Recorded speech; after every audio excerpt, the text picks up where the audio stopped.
After a very strong debut in 1984, Hasbro entered the next year of Transformer toys with even bigger plans, adding new twists to the classic robot to alt mode formula. We got pull-back self-converting Transformers, a construction team that could literally be built into a bigger robot, and of course, a robot that could transform into a tank and a jet. On paper, the idea was gold, although to be honest, given the limited technology and creativity back then, it was closer to us getting another brick that transformed into two different looking bricks. That being said, the triple changers were pretty much a success from the start, with the first year giving us two Decepticons, Blitzwing, the aforementioned tank jet combo bot, and his buddy, Astro Train, who, as his name suggested, transformed into a space shuttle and a train. Since their introduction, B-Wing and A-Train have gone on to be two of the most popular Decepticon characters in the franchise. And so a year later, the Autobots would follow suit with three of their own triple changers. Sandstorm, a wily combination of a dune buggy and transport helicopter. Broadside, who could sail the seas as an aircraft carrier or soar through the skies as a box with wings and a nose cone. And last but definitely not least, Springer, who also transformed into a helicopter, albeit a much cooler battle-ready one, and some sort of futuristic car.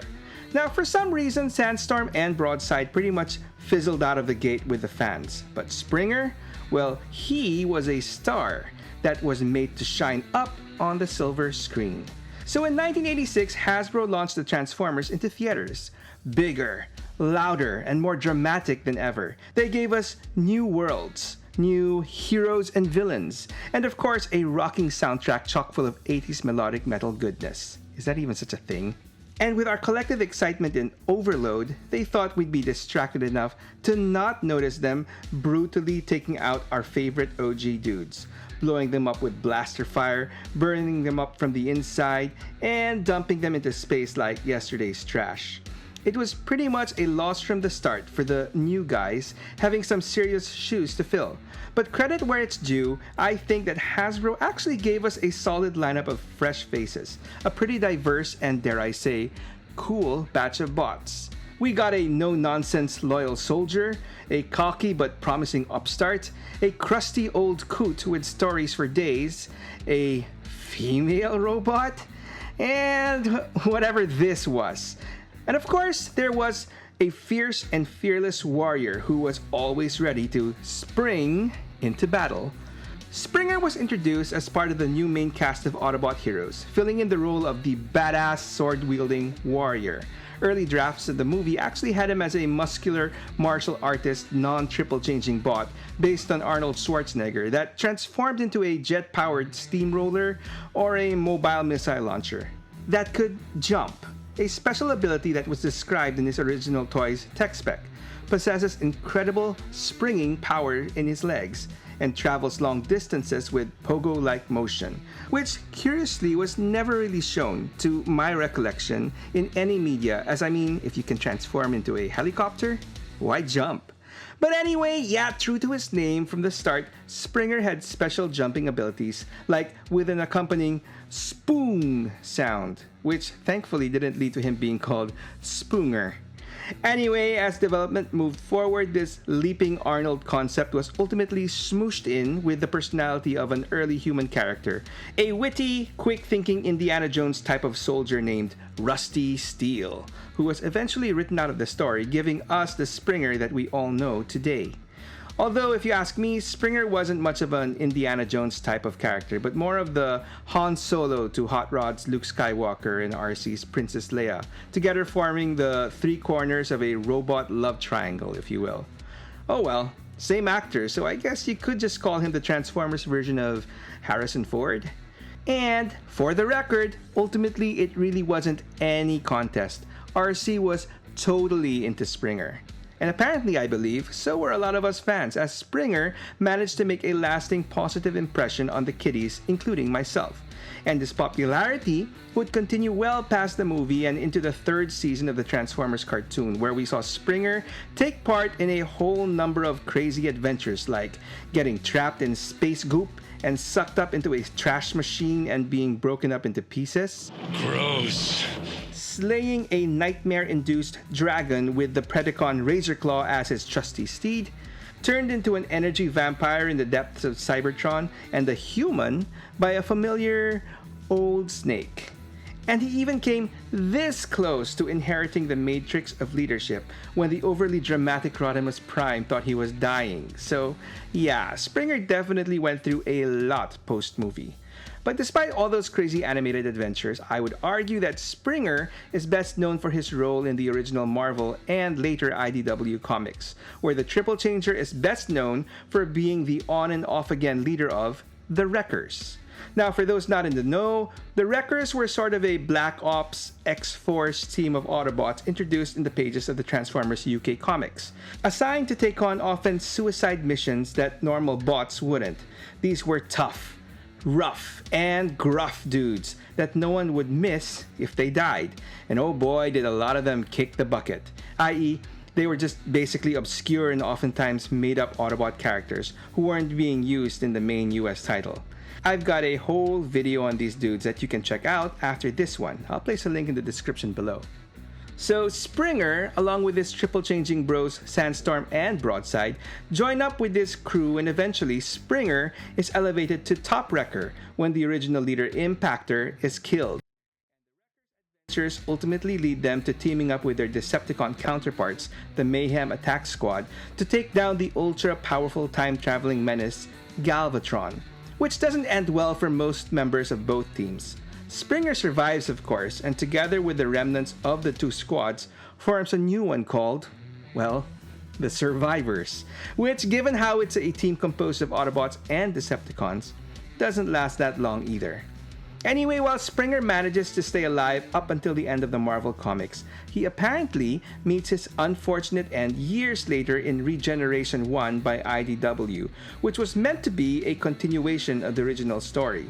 Springer is shot down by Starscream and executed in cold blood by none other than Megatron himself. Anyway, while IDW pretty much ended Springer's story in that iteration, fortunately, they too had big plans for Springer in their own continuity of the Transformers. But speaking of plans, boy do I have some big ones for this channel as well.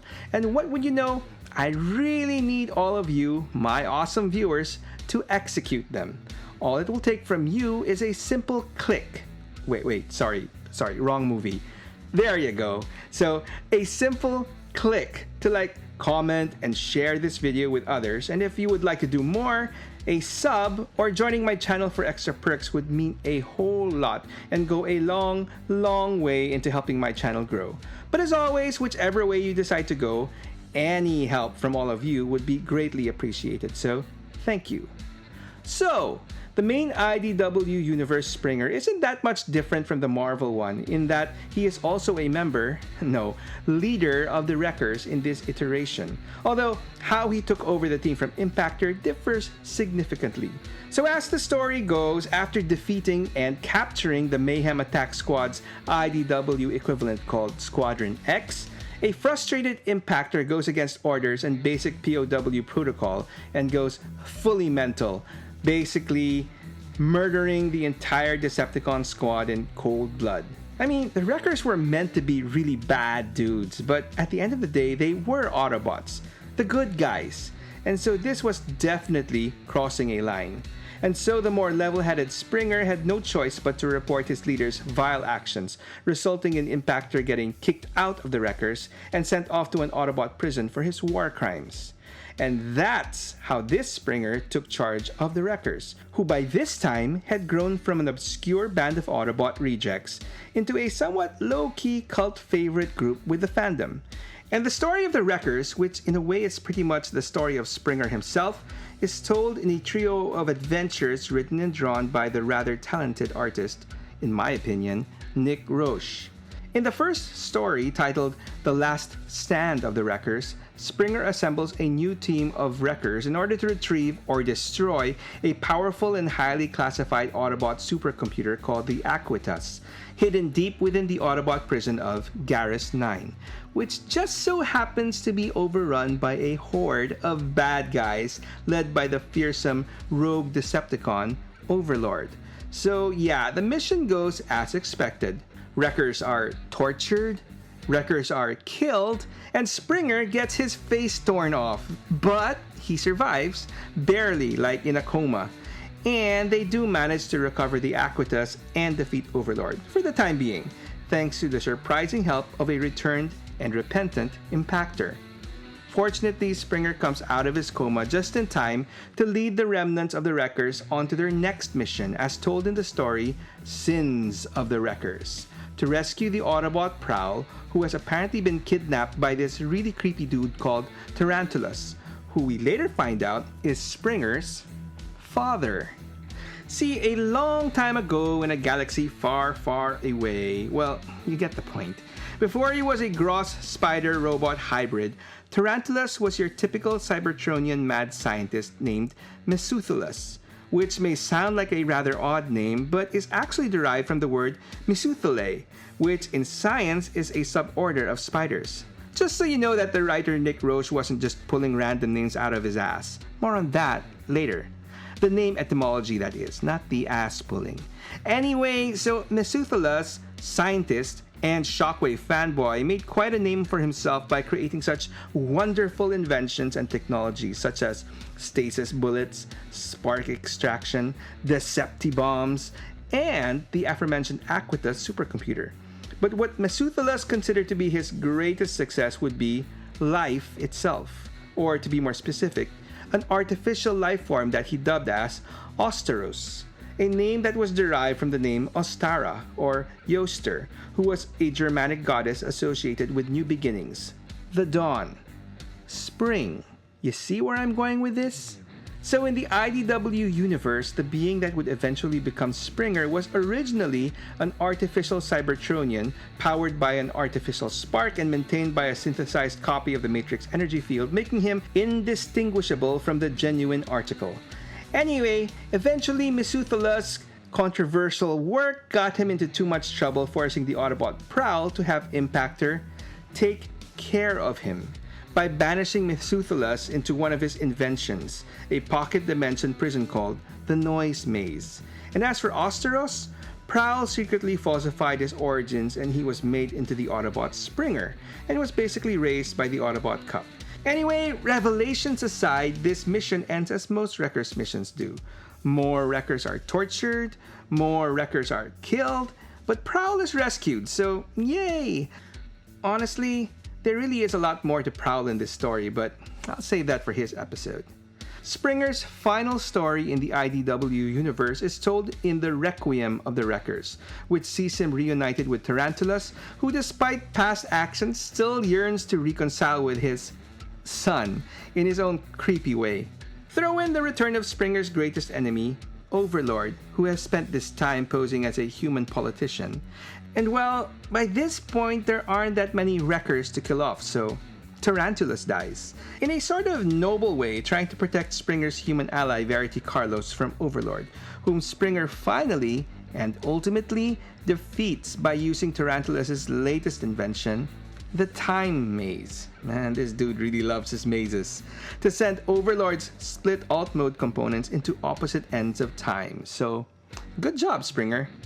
In the end, Springer reconciles with a dying Tarantulus, addressing him one more time as Mesuthelus, a small gesture of closure for a creator he could never fully accept.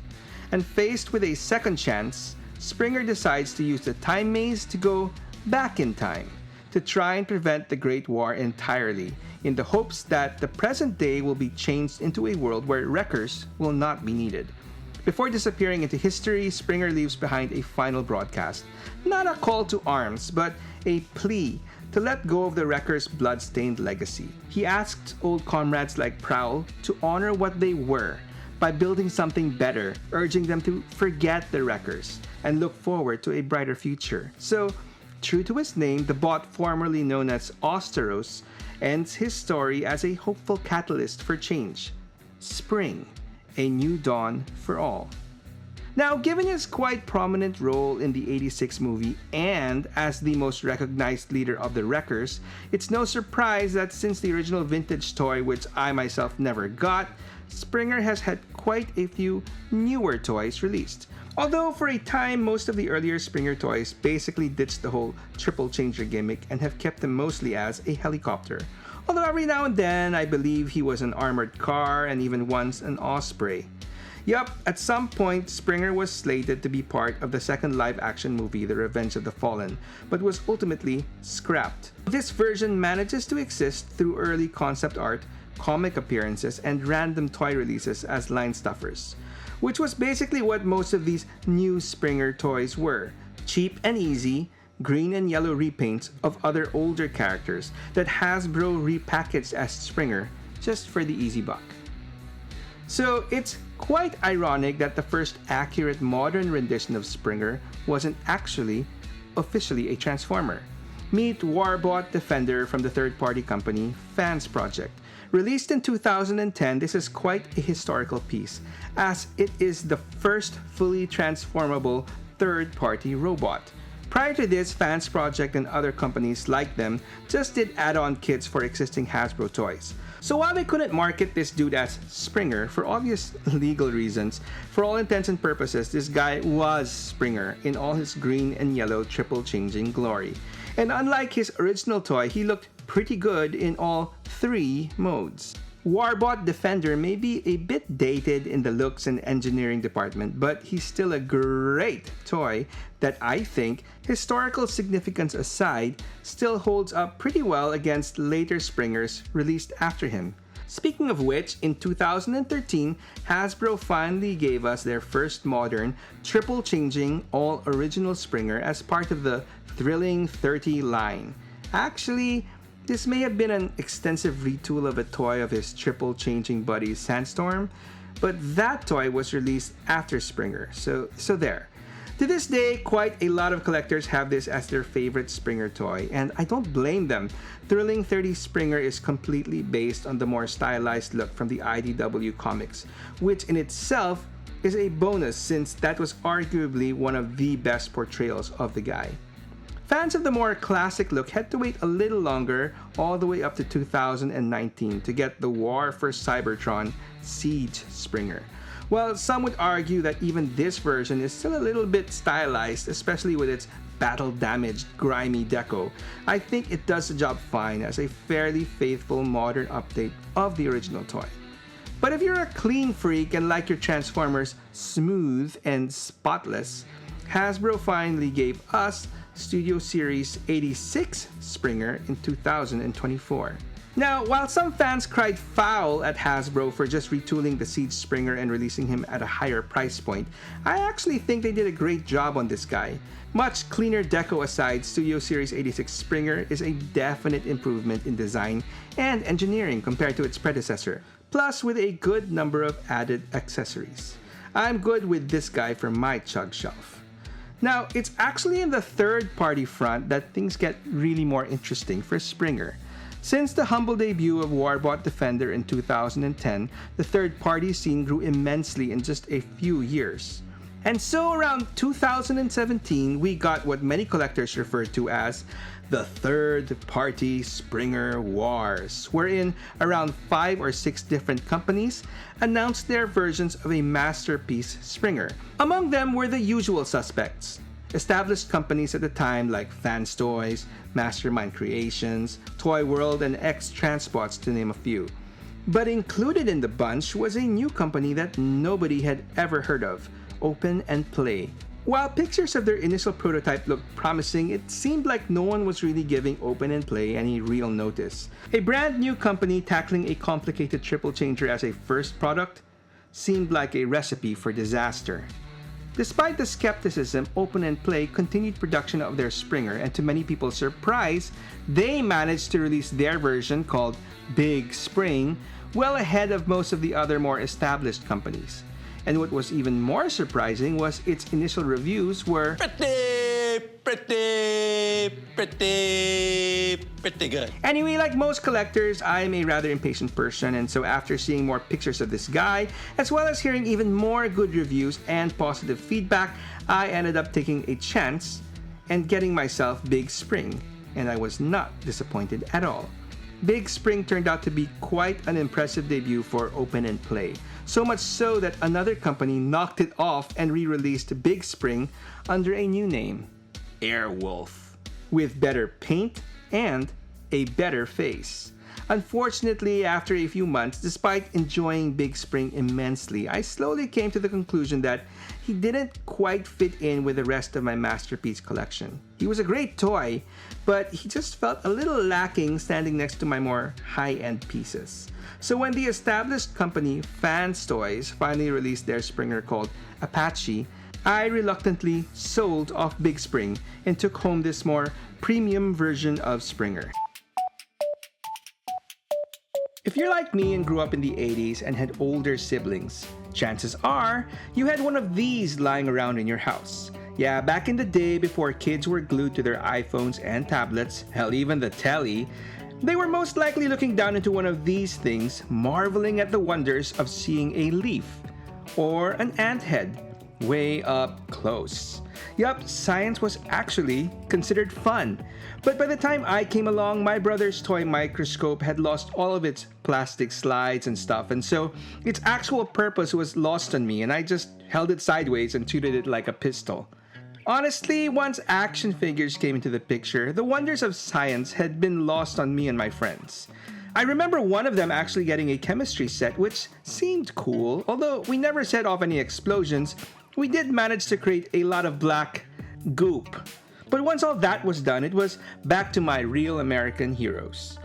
Anyway, the reason I bring this up is to explain just how not excited I was the first time I laid my eyes on the Autobot scientist Perceptor in the 1985 Transformers catalog. I mean, while I did find his pretty proportional robot mode noise, seeing his microscope alt mode next to it pretty much sucked out whatever excitement I might have had at the start. And his profile, which I would read a little later on, wouldn't help much either in winning me over. Perceptor's main role is studying how the Autobots should adapt to Earth, and conversely, how Earth's alien environment is affecting the Autobots. Extremely intelligent, his capacity for data storage is second only to Optimus Prime. Although familiar with all the sciences, his specialties are metallurgy, molecular chemistry, and electrical engineering. Basically, stuff that just flew over my head. Yeah, I guess I wasn't much of a science guy growing up. And although being able to convert his lens barrel into a powerful light cannon that could blast a hole in a cinder block wall 2,000 miles away with pinpoint accuracy did sound cool, overall, I just found this often absent-minded character who preferred his work over the company of other Autobots to be pretty weak, just like his lenses, apparently.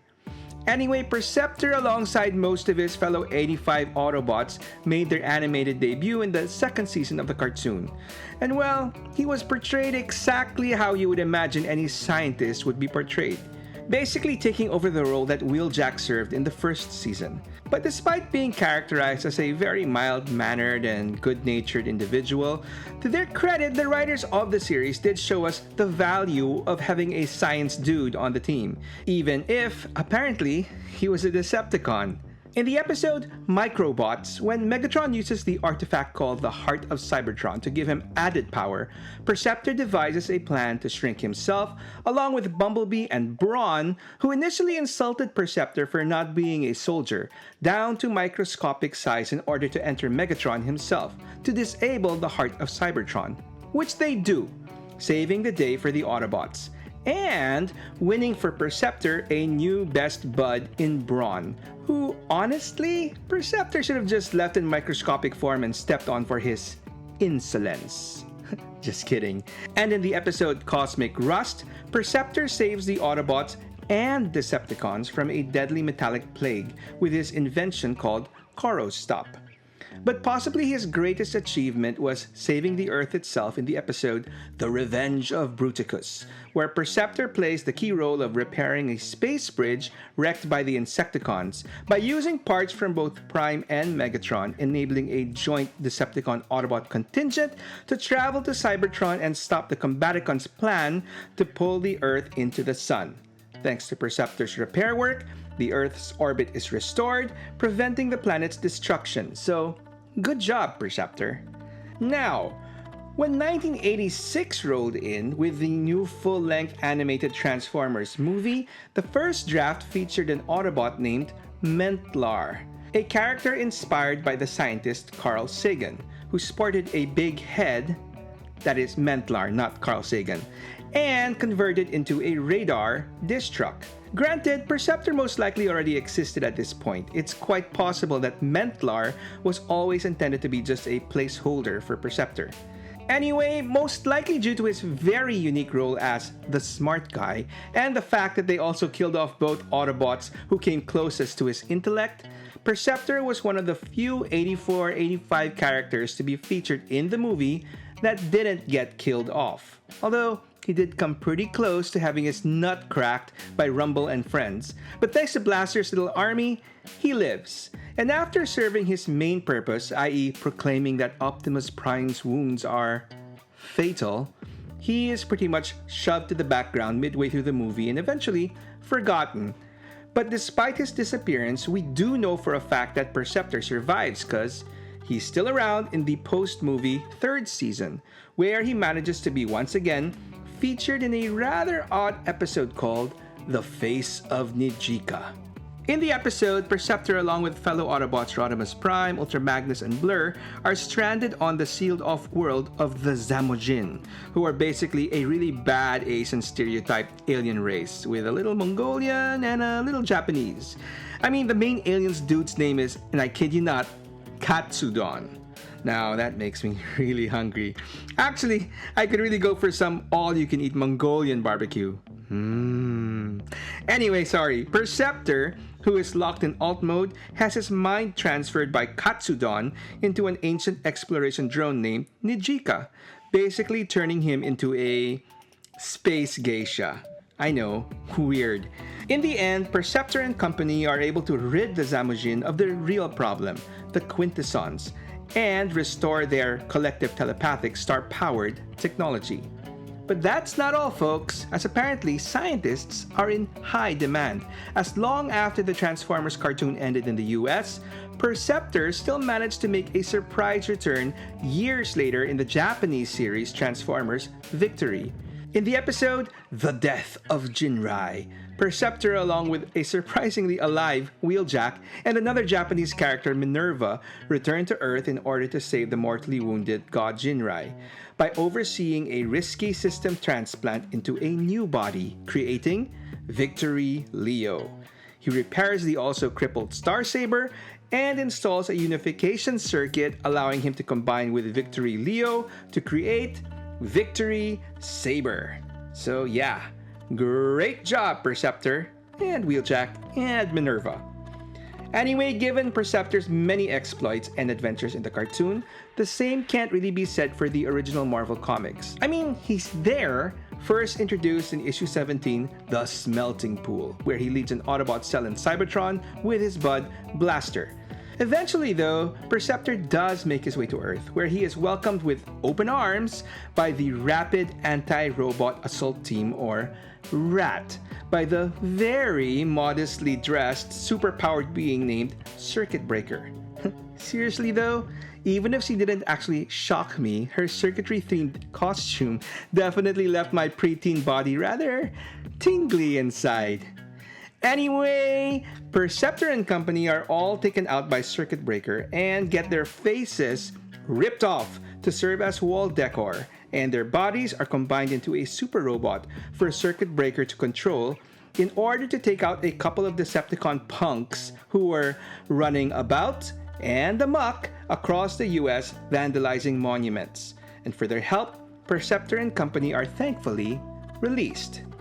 And speaking of being thankful, I just want to thank all of you for getting this far into my video. If you're enjoying what you're watching, I do hope you'll consider helping my channel out by giving this video a like, a comment, and a share. And if you haven't yet, a sub would definitely go a long way in helping me out as well. But as always, whichever way you choose will be extremely appreciated. So, after being freed from his rat trap, Perceptor returns to the Autobots just in time to witness the unfortunate death of Optimus Prime, and as such, helps organize the process of choosing a new leader, which ends up being Grimlock. Unfortunately, it doesn't take long for everyone to realize that as far as Autobot leaders are concerned, the Dinobot is kind of a dud. So eventually, Perceptor sides with his bud Blaster in opposing him, until Prime eventually makes his inevitable comeback. Ultimately though, Perceptor ends his US Comics run as he comes head-on with the underbase-powered Starscream, and while he is not shown getting deactivated, Perceptor is listed as one of the many casualties of the super-powered Seeker.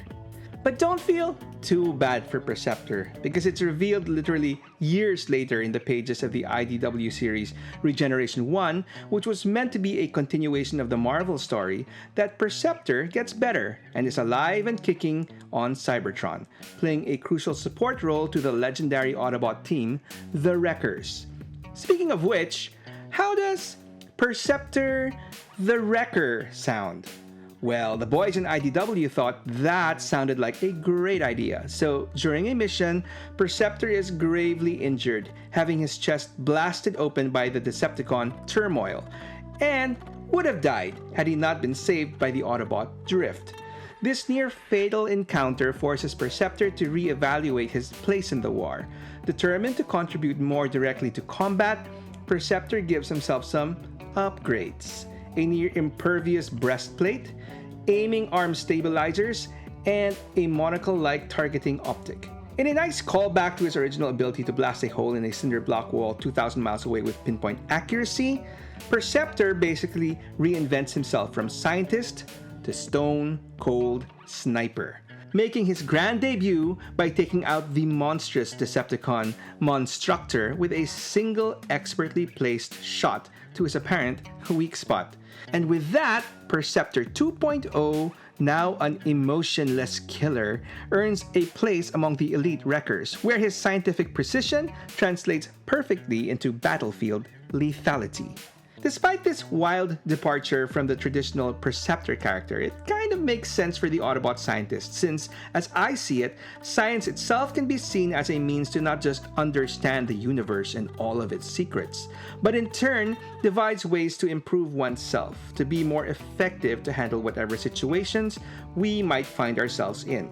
So yeah, after nearly dying, it made sense for Perceptor to transform himself into a more capable warrior. And going by this logic, it also explains how another version of Perceptor went to great lengths, in his opinion, to become a better scientist. Perceptor in the Transformers animated series is one strange-looking dude, even by animated standards, with an oversized and bulbous head giving some strong leader or Mojo Jojo vibes. But his visual appearance is not really what sets him apart. As head of the Autobot Ministry of Science, and thus one of the finest minds on Cybertron, animated Perceptor thought it made the most logical sense for him to basically delete his emotions and personality to make room in his hard drive so he could be even smarter. And to nail this point across, no actual person was hired to voice Perceptor, and instead, his voice is generated by an electronic speech synthesizer, which was a deliberate homage to renowned scientist and fellow super genius Stephen Hawking. Despite this rather unique and striking interpretation, animated Perceptor basically serves more of a glorified cameo in the series, although he is credited for spearheading the creation of the Elite Guard twins, Jetfire and Jetstorm, who could combine to form Safeguard, and, more significantly, the creation of the giant Autobot, Omega Supreme. I guess wiping out one's personality does pay off sometimes. In the show, he transforms into a cross between an off-road truck and a mobile lab for his now mustachioed mate Wheeljack, to work on. Pretty cool if you ask me. It's a pity that Hasbro didn't give us a toy of this animated Perceptor. But that being said, they did give us a cool Perceptor toy in 2010's Reveal the Shield line that transformed into something similar. A generic scientific expedition vehicle with a front half of a modern off-road truck and the rear section that features treads instead of wheels, making it a half-track vehicle. Thankfully, the robot didn't share animated Perceptor's big head. Speaking of which, I'm kind of getting ahead of myself as I still think there's some more interesting bits to cover about the very first Perceptor toy released way back in 1985. This toy was originally MC-20 Microscope Robo from Takara's Microchange line. Two things worth mentioning about this original toy was that first, aside from transforming into a microscope, there was a third mode, a sort of mobile tank-like vehicle that could be driven by a Microman action figure.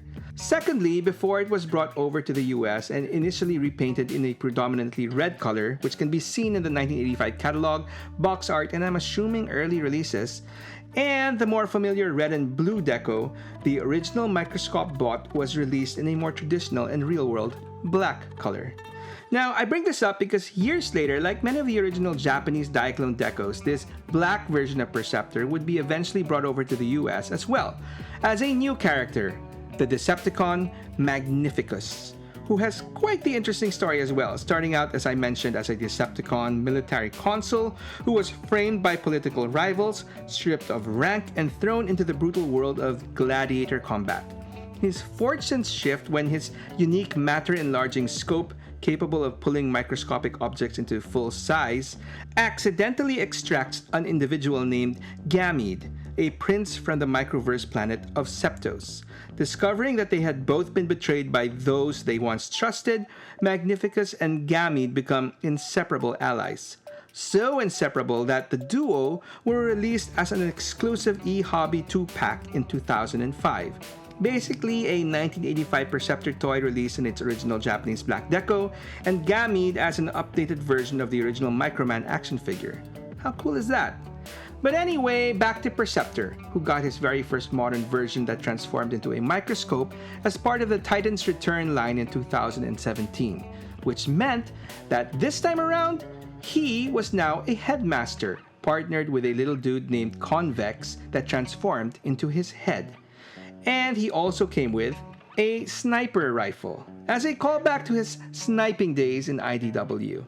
As always, if Headmaster Sniper Perceptor isn't quite your thing, Hasbro got your back with the Studio Series 86 version in 2022, and a slightly retooled and more accurately colored version in 2025, now packed with the Decepticon Ratbat to, crack his nut, and the Autobot ram horn to save his ass. It's also worth noting that aside from transforming to his traditional microscope alt modes, both the Titan's Return and Studio Series 86 Perceptors could also convert to his third tank thing mode. And both were also recolored and re-released as modern versions of Magnificus. And finally, we have the masterpiece version of Perceptor, which we have yet to officially get from Takara. Instead, we have Fans Toys to the rescue, who very early on released their version of a masterpiece Perceptor called Tesla, after the scientist Nikola Tesla. Not the awesome 80s hard rock band, although I have to say, Tesla the band is one of the best rock bands to this day. Check them out. Sorry, I went off tangent there. I must have missed my dosage of Edison's medicine this morning. Anyway, like I said, Tesla was a very early release by Fans Toys, and as such, didn't have that premium finish that Fans Toys is now known for. I mean, he was decent, but was definitely made of some lower grade material. Anyway, I just randomly picked up this guy during a trip to Singapore sometime in 2015, thinking nothing of it, just checking off a character box for the shelf. But in hindsight, boy was it a super lucky purchase.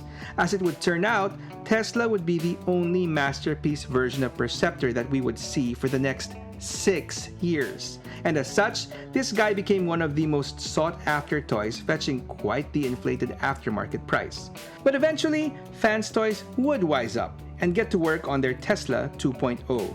But before that would see the light of day, another company, X-Transbots, undercut them with their own masterpiece Perceptor in 2021 called Janssen, which I'm guessing was named after the Belgian physician Paul Janssen, founder of the pharmaceutical company better known today as Johnson & Johnson Innovative Medicine. Anyway, name etymology aside, while I never handled it myself, based on what I've seen online, despite looking infinitely better than the original Tesla and coming packed with tons of accessories and display options, it seems that ex-Transbot's Janssen is a bit of a mess. I guess in their attempt to beat out Tesla 2.0, Janssen was rushed through QC like nobody's business. Anyway, not surprisingly, or actually, given how little EQ I have, surprisingly, I was able to hold out for Tesla 2.0, which was eventually released the following year. And well, what can I say? I'm glad I waited. While he may not have as many accessories as Janssen, I think he beats that other dude where it counts the most, i.e. in finish, engineering, design, and quality, along with the right amount of switch-out parts and accessories to turn your favorite Autobot scientist into a stone-cold sniper. I mean, seriously, what else would you need? Okay, fine, those teeny-tiny Perceptor, Bumblebee, and Brawn dudes look pretty cool, but that aside, I'll take Tesla, the bot, and the band over Janssen any day of the week. Now, unless you're a grouchy green dude who lives in a trash can, I think we can all agree that garbage is a universal problem. And to be more specific, what do you do with it once it's gotten too hard to handle? Here in the Philippines, we had one of the most infamous examples of this, a place ominously called Smoky Mountain. From the 1950s up to the 90s, Smoky Mountain wasn't just a massive landfill, it was a literal mountain of garbage, towering around 50 meters high, which is roughly the height of a 15-story building. It got its name from the smoke that constantly rose from the fires caused by decomposing waste. The mountain was so famous that it inspired a local pop group that sang about social issues and a professional wrestling tag team. But the unfortunate reality was that at its peak, Smoky Mountain was home to about 30,000 people who spent their days scavenging through the trash and building makeshift homes right on the heap. It was incredibly dangerous. Aside from the aforementioned fires, the people there had to deal with landslides and disease. Thankfully, in the mid-90s, the government shut it down, relocated the families, and began efforts to rehabilitate the site. Now, given that, can you picture something bigger than a mountain of trash? Like a whole planet? Well, that's what we got in the fictional universe of the Transformers, where Cybertron had its own trash problem. But instead of digging a hole and building their own cyber mountain of waste, they took the more sci-fi approach, just yeeting it. See, I can speak that kiddie lingo. Way into deep space through a space bridge. Out of sight and out of mind, am I right? Except after millions of years of just shooting their problems across the universe, all that intergalactic garbage, including busted up and discarded Cybertronians, eventually clumped together and became a whole planet. A planet literally made of junk, fittingly named Junk. And those toss-aside Cybertronians, they didn't just fade away, they came back as a whole new bunch of dudes, united under a new name, the Junkions. And ruling over this scrapyard society was their one-of-a-kind leader, the king of the hill, or at least the junk heap, the titty gun-wielding Wreck-Gar. Introduced as part of the third year of Transformers toys, Wreck-Gar definitely stood out at first glance in the 1986 catalog.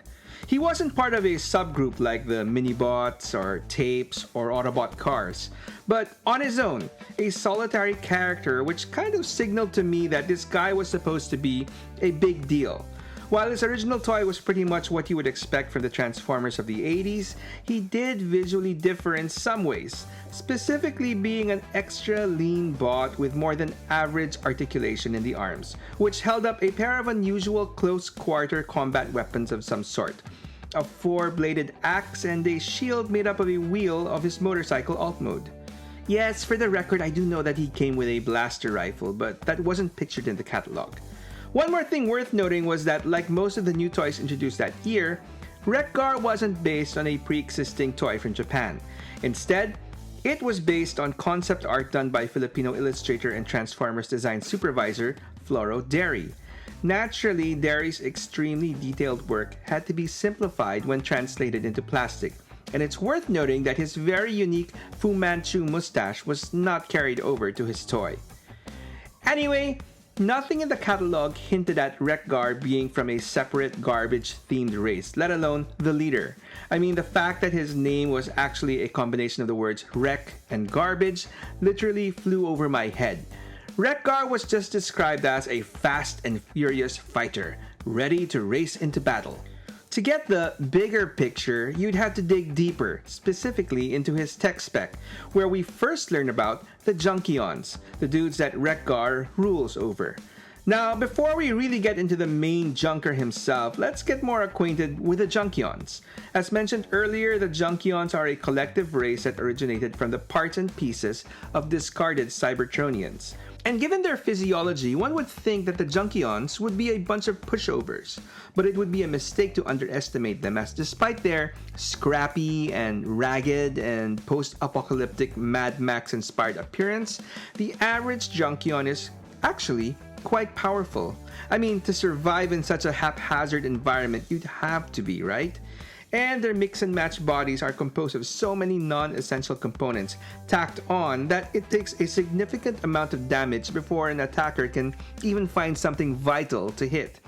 Anyway, despite their resilient and formidable nature, in general the Junkions are not particularly violent. In fact, they are considered to be a rather cultured race. If not a little quirky, as their sort of hive mind personality is shaped from a collection of things that find their way to their planet from across the cosmos, including television and radio transmissions from Earth of all places, which the Junkions are particularly addicted to and which forms the basis and structure of much of their communication. And you thought Michael Bay was being original with his treatment of the radio-speaking Bumblebee. But despite their generally good nature, Junkions have become somewhat territorial, since their home junk has become known as the world where you can find anything you want if you look hard enough. It is often beset by treasure hunters and thrill seekers, and many have tried to harm or take advantage of the Junkions along the way.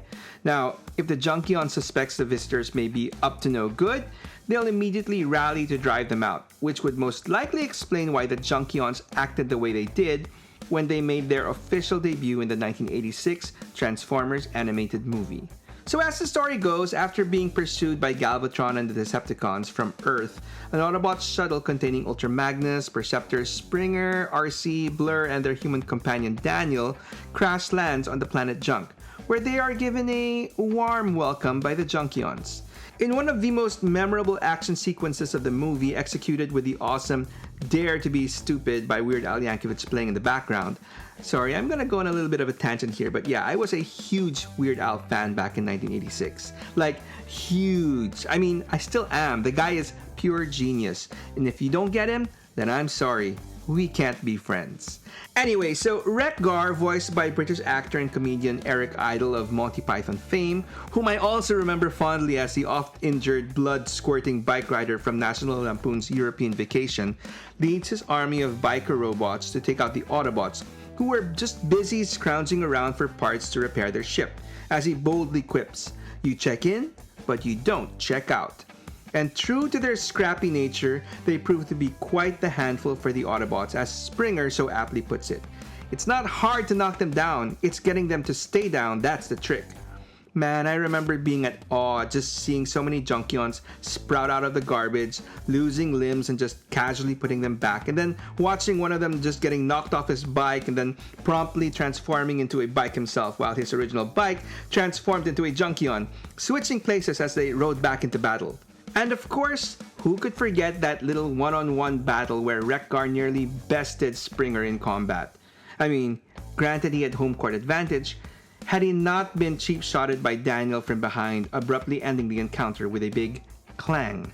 Actually, it's the arrival of another alien ship bringing in more Autobots, Hot Rod, Cup, Wheelie, and the Dinobots, that causes everyone to stop where they are, and well, after a quick universal greeting of Ba Weep Grana Weep Nini Bong by Hot Rod, All is forgiven and the Junkions are instantly won over. And without skipping a beat, to show appreciation for their new friends, they promptly repair Ultra Magnus, who had been previously blown to bits by Scourge and the Sweeps right before the Junkion attack. Anyway, after more partying to some more Weird Al tunes, Wreck-Gar and the Junkions officially joined their new Autobot friends in taking on the main baddie in the story, the Grand Poobah himself, Unicron, on board their own battleship that emerges from the planet's surface, the Minnow, whose name was taken from the boat from the TV show Gilligan's Island that was caught in a storm at sea, marooning Gilligan and company on an uncharted isle. Unfortunately, in the final battle, while the Minnow is tough enough to withstand a direct breath blast from Unicron, it eventually gets caught in the Chaos Bringer's grasp and crushed. But fortunately, Wreck-Gar and his resilient Junkions survive, all the way into the third season of the cartoon that took place after the movie. In the third season, Wreck-Gar spends most of his time on Junkion but is always brought into the forefront whenever needed to usually repair any damaged Autobots, as was the case when he revived Springer after he was grossly disassembled by a goop-sucking garbage machine. He was also tapped to try and revive Optimus Prime himself but was unfortunately unsuccessful. In the end though, it would take a quintesson of all things to bring back the OG Autobot commander. But speaking of those five-faced floating tentacle dudes, they would figure in what would most likely be Wreck-Gar and the Junkion's most memorable episode, the big broadcast of 2006. In the episode, a bunch of quintessons attempt to recover a lost journal which they track to the planet Junk. And after an unsuccessful attempt to initially recover the journal by using their Sharkticons, the quintessons resort to more devious methods. They hijack the Junkion's TV signals and brainwash them into cleaning up their trash, and in the process uncovering the journal. Unfortunately, the hijacked signals also corrupt the Junkions themselves, turning them hostile and untrusting of other races. And what's more, Wreck-Gar then boosts that signal to the rest of the galaxy, sparking chaos as other brainwashed alien races turn on each other. Like, seriously, Cat Planet takes off with their jets to invade Dog Planet. Poor pooches. Just crazy stuff. That being said, entertaining premise aside, the writers really need to give parents another reason to fear their children becoming mindless slaves to television.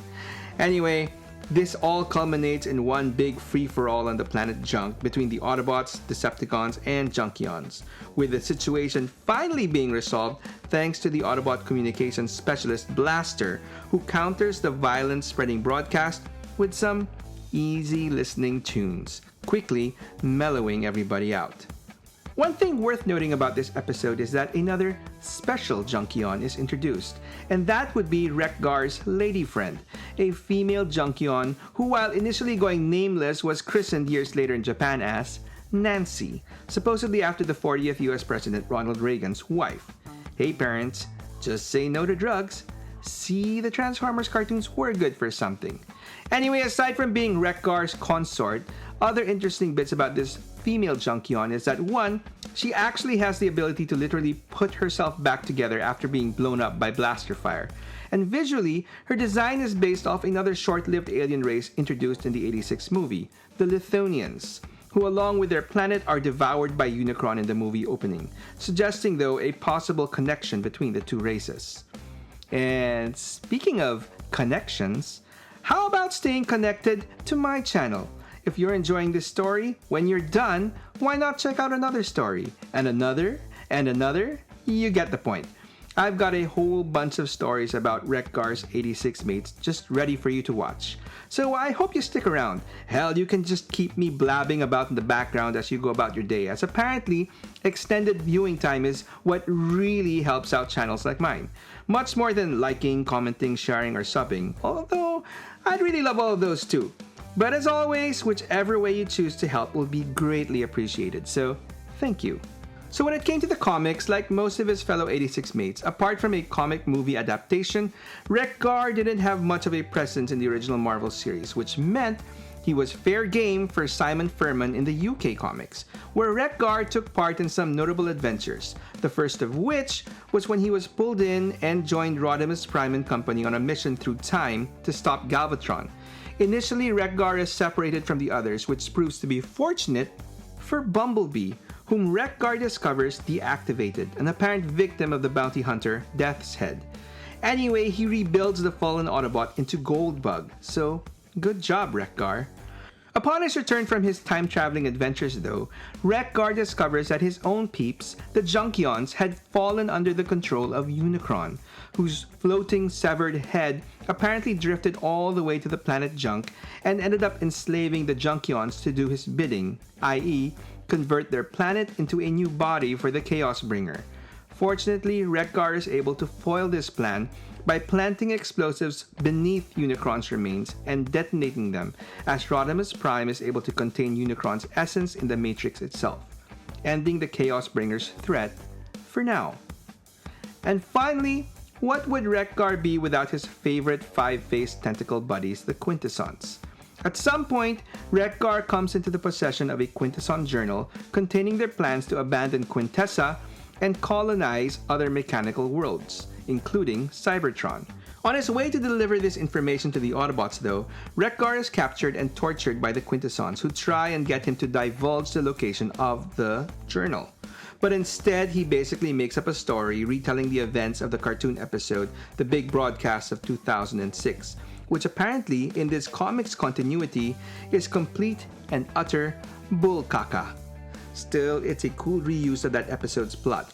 Eventually, Wreck-Gar escapes being fed to the Sharkticons with the help of Wheelie, and with his Junkions, rigs the journal to broadcast its contents across the galaxy, basically exposing the Quintessons' schemes to countless worlds, turning them into one of the most hated and hunted races in the universe, and completely disrupting their future plans.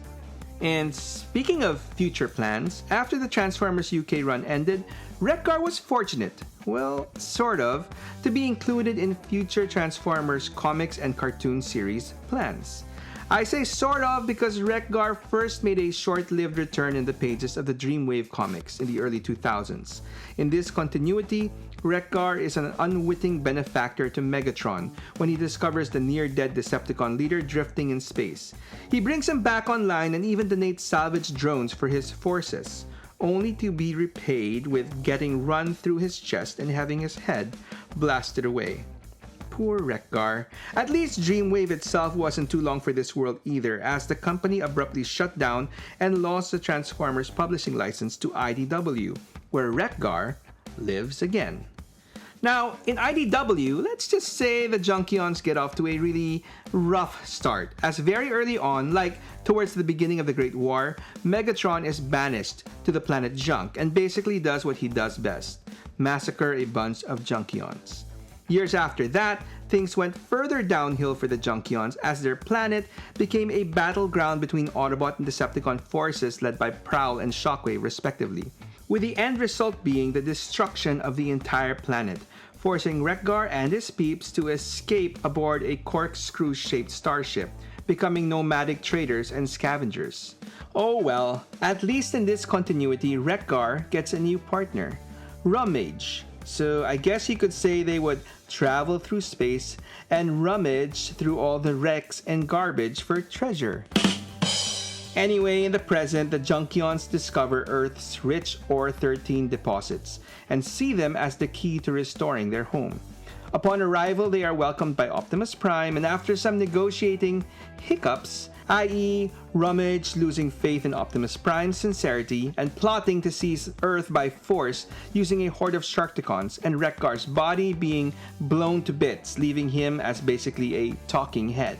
The Junkions eventually make peace though and find a new home on Earth, resettling in the Bikini Atoll where they construct Little Cybertron. And in the ultimate IDW series-ending battle with the Chaos Bringer Unicron, Wreck-Gar and Rummage, along with their Sharkticon horde, man, I just love saying that, help defend the Earth and even end up rescuing the US president from Unicron's Maximals. Now, while that covers Wreck-Gar's adventures in the comics, it's worth noting that another version of the Junkion leader showed up in the 2007 series Transformers Animated. While the initial plan was to bring back Eric Idle to voice him, this was unfortunately not possible due to scheduling conflicts. And so they brought in the next best thing: weird frickin' Al Yankovic, who in my unbiased opinion did a fantastic job at bringing this version of Wreck-Gar to life in his own unique and weird way. Animated Wreck-Gar was once again a good-natured, cheerful, but deeply confused robot, brought to life in the show by an Allspark shard and emerging from what else but a pile of garbage. Possessing no memory or sense of identity, he mimics what he sees and hears, often taking things literally. And upon seeing the Autobots in action, Wreck-Gar decides to become one, even affixing an Autobot logo to his chest.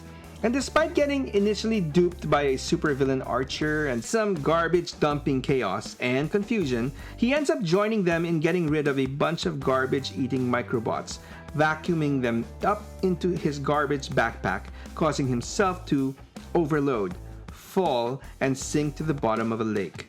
But don't worry, kiddies, Wreck-Gar survives, remaining trapped underwater with the fishes until his inevitable return in a later episode when he answers the call for a hero by the Autobot ally Sari Sumdak, who forms a team of substitute Autobots, which includes the Constructicon Scrapper and the Dinobot Snarl, in order to battle the Autobot A-Team, who have fallen under the control of the evil toy-turned-Decepticon Soundwave, whom Wreck-Gar takes on himself, countering the Decepticons' guitar riffs of doom with his accordion, Weird Al's preferred instrument of choice. Nice! Anyway, while he was basically a guest star in the show, he apparently did enough to earn him his own toy in the animated line, which was released in 2008. Granted, this is a sort of a departure from the traditional-looking Wreck-Gar given his ultra-stylized animated aesthetic and the fact that he transformed into a garbage truck rather than his usual motorcycle alt mode. That being said, aside from being a cool toy, it's significant as it is the first ever modern toy of Wreck-Gar to be released since the original. But if you're a stickler for the original recipe Wreck-Gar, you would have to wait a few years later for the Reveal the Shield line. Now, despite transforming once again into a motorcycle, this dude was still a pretty stylized version of the Junkion that featured a pretty ingenious non-symmetrical look to him, making him really looking like he was made out of scraps and parts. But what was really the cherry on top of this toy was that he could actually ride on himself. I mean, if you got two Wreck-Gars, that is, like I and most probably every other Transformer collector did, you could keep one of them in motorcycle mode for your second Wreck-Gar to ride. 2016 and 2018 gave us two more rather ho-hum versions of Wreck-Gar as part of the Combiner Wars and Power of the Prime sublines. These were basically retools of the Protectobot motorcycle Groove, so nothing much to talk about here. Moving on. Finally, in 2021, we got what most consider to be the definitive modern Wreck-Gar from the Studio Series 86 line, which as per the line's name is supposed to be the most cartoon-accurate version of Wreck-Gar from the movie. And it's not bad, even having the same ride-on-himself gimmick from the Reveal the Shield version, although I still feel the prior one did it better. And speaking of doing it better, as good as a job as the Studio Series 86 version did at giving us a tune-accurate Wreck-Gar, if you really want a Wreck-Gar that looked like he literally stepped out of the movie screen, Super 7 gave us their ultimate take on the Junkion leader in 2023. Unfortunately, the trade-off for such screen accuracy was that this was basically a decently articulated action figure that couldn't transform. But he came with a good number of accessories and switch-out parts, including an alternate clean-shaven toy head that I guess you could pass off as a random Junkion. Speaking of which, let's take a quick detour, as while for the longest time Wreck-Gar was pretty much the only Junkion available in plastic form, it was inevitable that Hasbro would use their favorite methods of making a quick buck, repainting and retooling, to give us the Junkion Detritus in 2004, who was basically a rather unspectacular beige repaint of the Autobot Hound. Anyway, rather bland appearance aside, Detritus is best known for his questionable loyalties, ranging from plotting to build his own army and overthrow Wreck-Gar as the leader of the Junkions, to being Wreck-Gar's personal valet, literally carrying the Junkion leader's detached head around via a chain looped around his neck like an amulet, enabling the literal head of state to welcome visitors to Little Cybertron in the IDW comics. Years later, more run-of-the-mill Junkions would get love from retooled versions of the Reveal the Shield and Studio Series 86 toys, with plastic versions of Scrap Heap and Junk Heap being released in 2011 and in the 2020s. But I would say that Hasbro really kicked the door open on official Junkion toy goodness with their Legacy line in 2023 by releasing a bunch of newer Junkions that had a pretty unique Evo Fusion play pattern.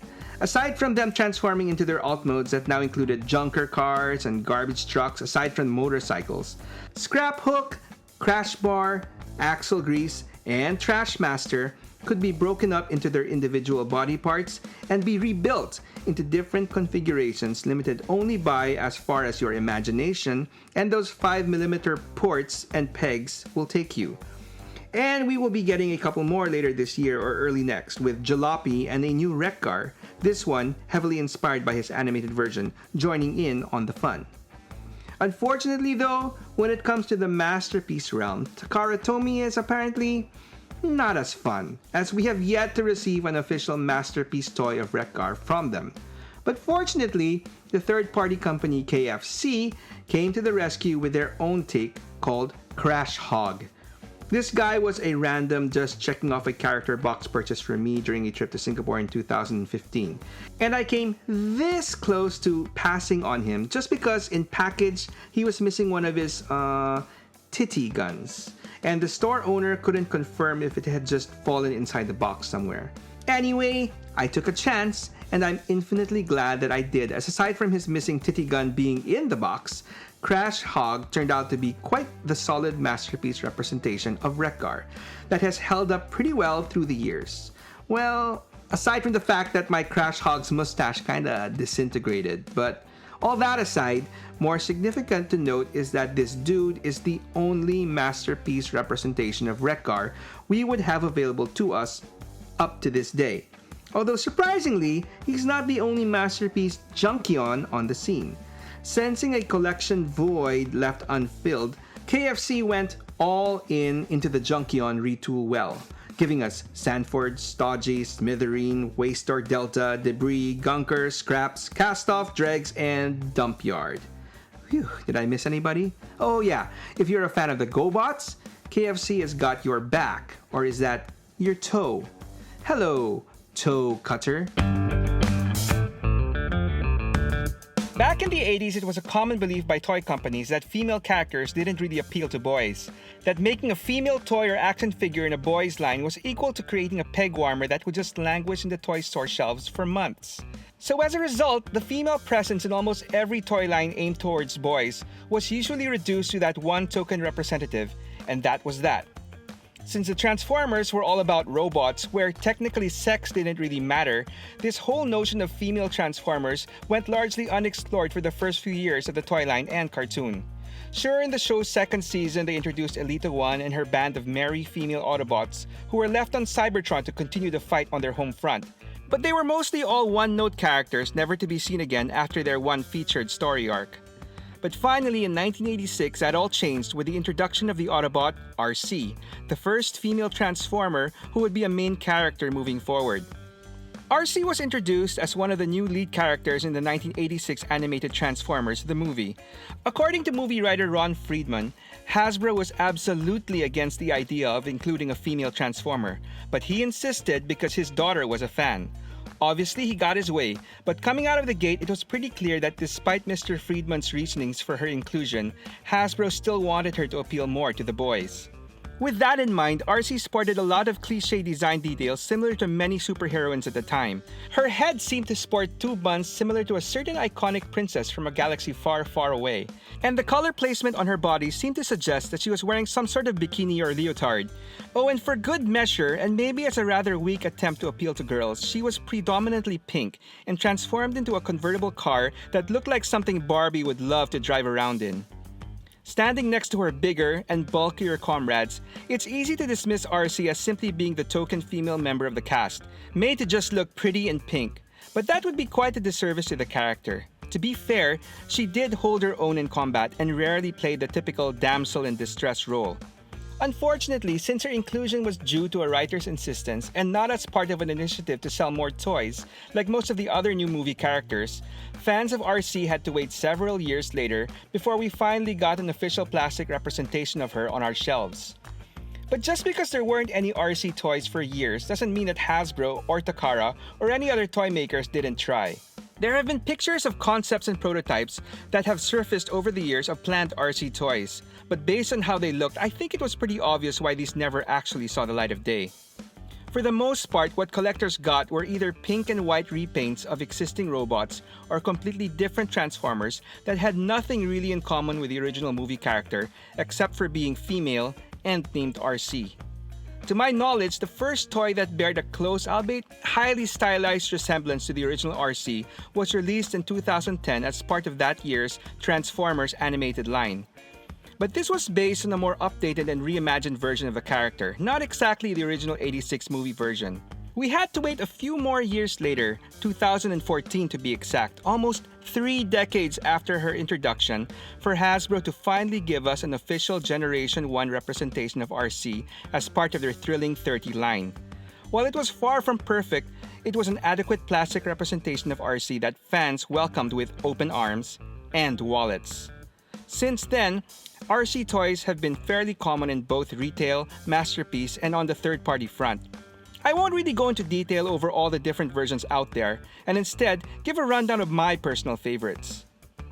In retail, I went with the 2022 Studio Series 86 Arcee, which ironically is an almost straight-up update of the 2014 version in terms of engineering and design.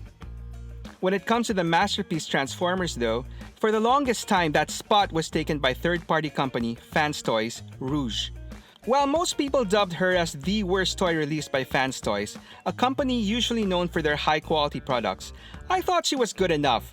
Despite the horrible engineering and noticeable step down in Fans Toys' quality and construction, I just felt that Rouge had the best robot and vehicle modes as compared to anything else out there at the time.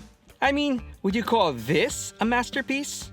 Eventually though, Takara came out with their official masterpiece Arcee, and for the most part, the reviews were pretty decent to great.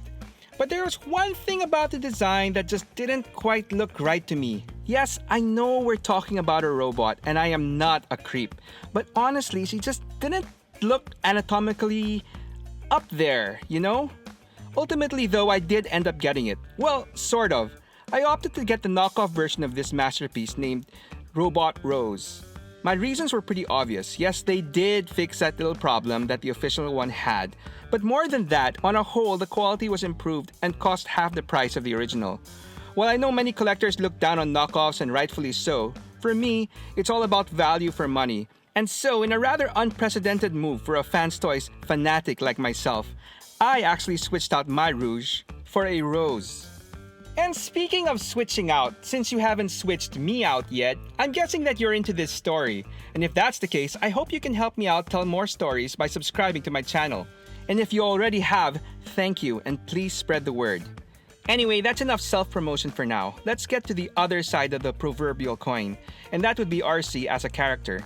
It seems writers across the different comics and cartoons that followed the '86 movie have made a more conscious effort of making Arcee even more unique. Given that, here are a few notable versions of Arcee that have existed through the years and who have rather been different from the original character. First up, live-action movie Arcee.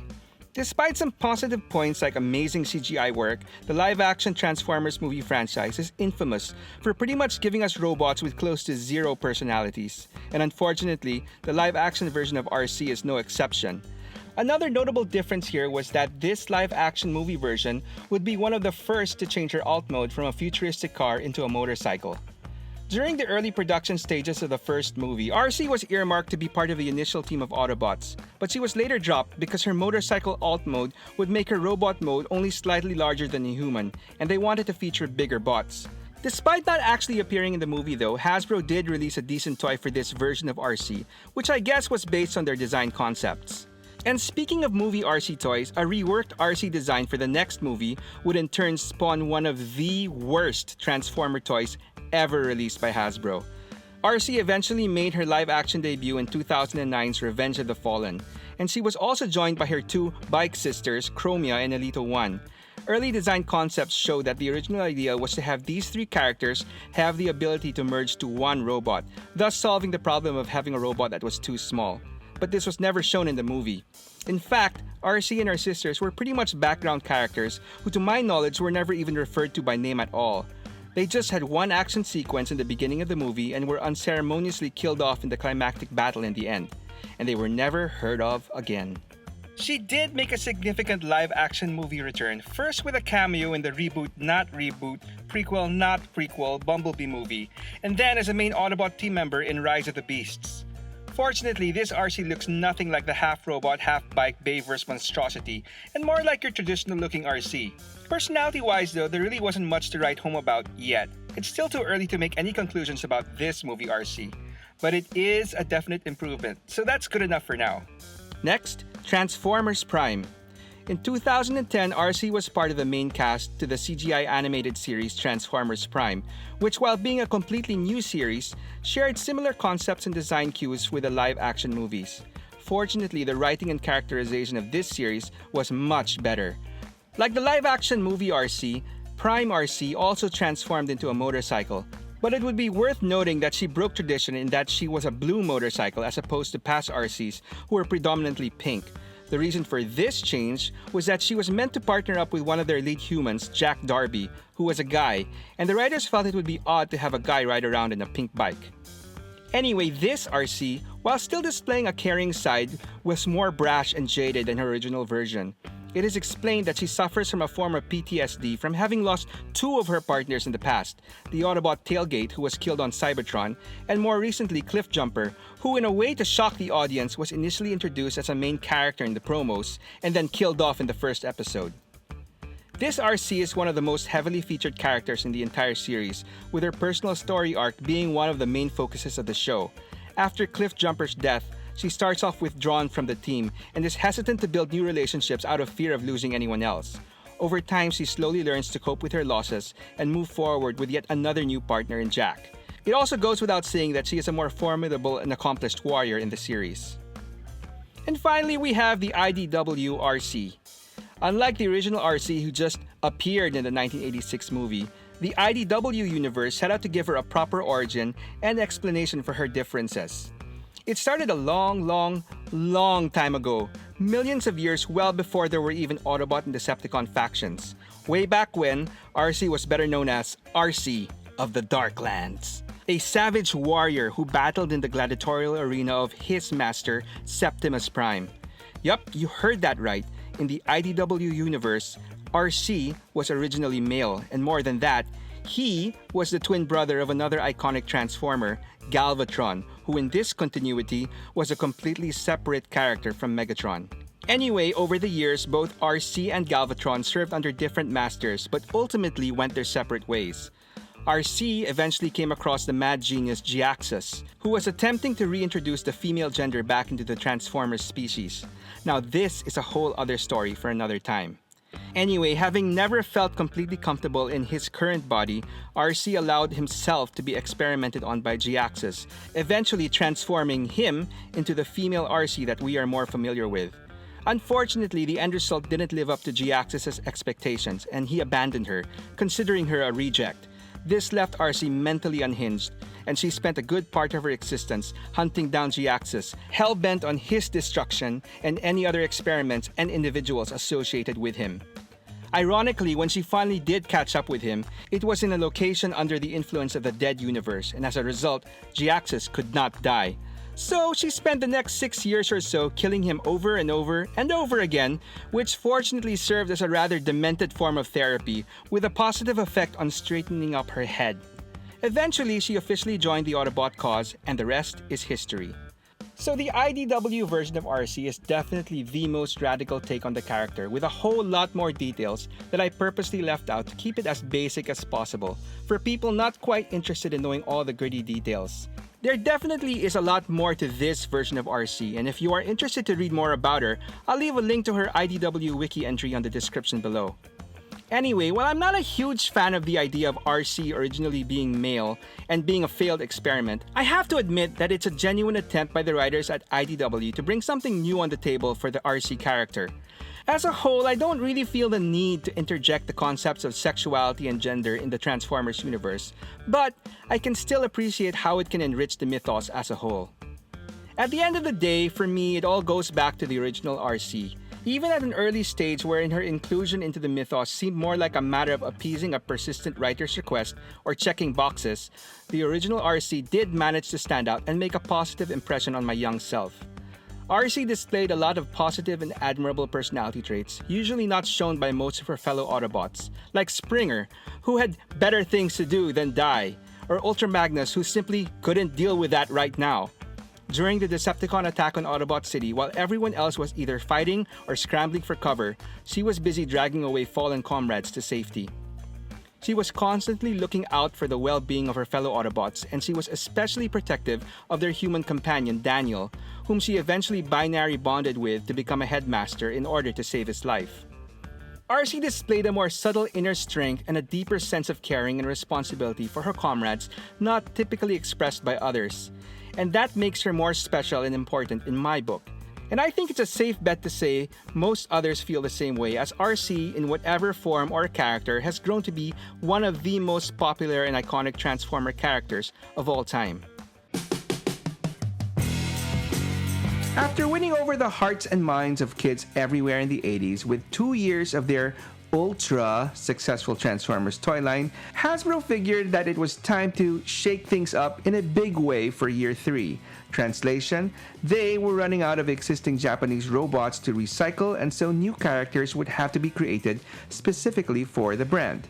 And to ensure that the debut of their new dudes would make a deep impact on the kiddies, Hasbro didn't take any chances. Not only did they bankroll a full-length animated feature film to serve as the grand stage for their new roster, but they also wiped the table clean of many of the older characters that fans had grown attached to. It didn't matter if you were a scrappy little powerhouse or a dependable old warhorse or a thundercracking, skywarping, hell star screaming elite seeker. No one was safe from Hasbro's big reset button. Even the most merciless of tyrants and wisest of leaders weren't spared.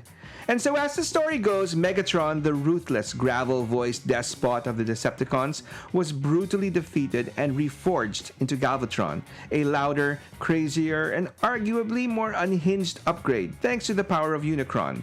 And Optimus Prime, the noble, self-sacrificing father figure of the Autobots, got a funeral. Yup, he straight up died. And his death cleared the path for a new bearer of the Matrix of leadership, the supposed Chosen One, meant to guide the Autobots into their next chapter. That hero was Ultra Magnus. Or at least, that's what Hasbro wanted you to think. Unless you've been living under a rock since the 80s, you know what happens next. Ultra Magnus turns out to be, well, kind of a dud, a true red, white, and blue herring. Because the real Chosen One, the rightful bearer of the Matrix, wasn't Magnus at all. It was the young and fiery Hot Rod, who by the end of the movie had evolved into Rodimus Prime, just in time to light the Autobots' darkest hour and take down the planet-eating chaos bringer, Unicron. On paper, it was the perfect storybook ending. Exactly the kind of setup you'd expect to carry into the 3rd season of the cartoon. And yes, before anyone brings it up, I am aware of The Rebirth, the 3-parter that technically counts as a 4th season. But I mean, let's be honest, that was more of an extended toy commercial to introduce all the new Throttlebots, Headmasters, Target Masters, clones, double agents, and Six Changers. But I digress. The problem, despite his flamey appearance, Rodimus Prime didn't exactly, well, set the world on fire as Optimus Prime's successor. To be fair, I do believe the writers tried. I figured they didn't want a carbon copy of Optimus, so instead they gave us a leader who was inexperienced, self-doubting, and constantly weighed down by the pressures of living up to his predecessor's legacy. In theory, this was meant to be a growth arc, a chance for Rodimus to stumble, learn, and eventually rise to the occasion. In practice, he mostly came across as some mopey whiner, forever looking for an excuse to hand the Matrix back and bail out on the top job. And who was there the whole time picking up the slack? Ultra Magnus. Loyal, steady, dependable Magnus. Always at Rodimus' side, offering guidance, support, and the occasional pep talk whenever the young leader desperately needed it, which seemed to be quite often. So it does make you wonder, did Hasbro really choose the right guy to carry the Matrix? Or was Ultra Magnus quietly the leader we should have gotten all along? I mean, think about it. From a toy perspective, Ultra Magnus actually made way more sense as Prime's successor. His original toy wasn't some random new mold. It started out as the Japanese-powered convoy from the Diaclone line, which at its core was basically the same Optimus Prime cab, only this time repackaged with a massive car carrier trailer that transformed into an armored power suit. In other words, Magnus was literally Prime Plus. So imagine if instead of killing Optimus outright and traumatizing a generation of kids in the theaters, the writers had just upgraded him into Ultra Magnus, Optimus Prime 2.0. I doubt any of us would have cried foul at having both faction leaders get shiny new upgrades, right? But instead, they went the way they did, and in the process ended up ruining not just one, but two characters. First, Hot Rod, who aside from his little oopsie moment that might have accidentally gotten Prime killed, was actually a likable, stylish, and well, cool character. Yet he was written off and forced to grow up into the aforementioned whiny Rodimus, who basically got no respect.